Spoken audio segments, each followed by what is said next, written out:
Ono što se događa u Srbiji je, ne znam da li je to prava reč, da je to sramota ili da je to neki znak našeg poraza i neke tragedije. Čovek koji je organizovao, koji je osmislio krsni hod je sad u zatvoru. Zove se Radojko Ljubičić i verujte, sad ne znam na koji bi način objasnio koliko je meni neopisivo nenormalno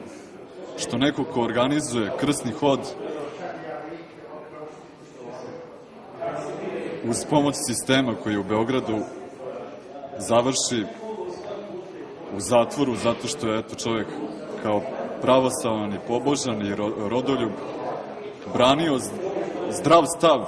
da ne treba da se dopusti nastranima i bolesnima da se tamo nešto promovišu u nekim... U stvari to su satanističke, vjerojatno, namere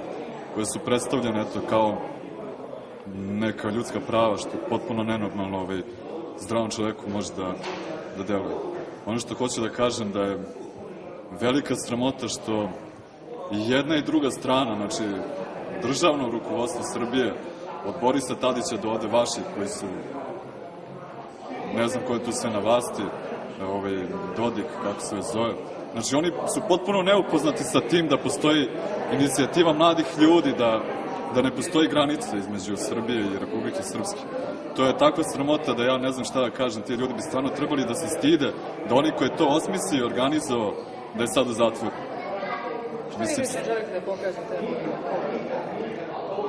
Pa mislim da sam sad rekao da je ono što je za mene sramota, ko ima majku, moja majka iz sela Čifuk, to je blizu Šipova, ja imam rodbinu tu gde sam dolazio posle rata i kad vidim da neko traži dokumente kada prelazim ovde, za mene je to kao neko koji osjeća to kao sopstveni narod, kao kad bi recimo iz Beograda kad izlazim da mi neko traži ličnu kartu zato što idem, ne znam, u Čačak ili to je potpuno nenormalno, to za svako ko se osjeća iole Srbinom potpuno nenormalno, ne znam šta bi drugo o tome rekao.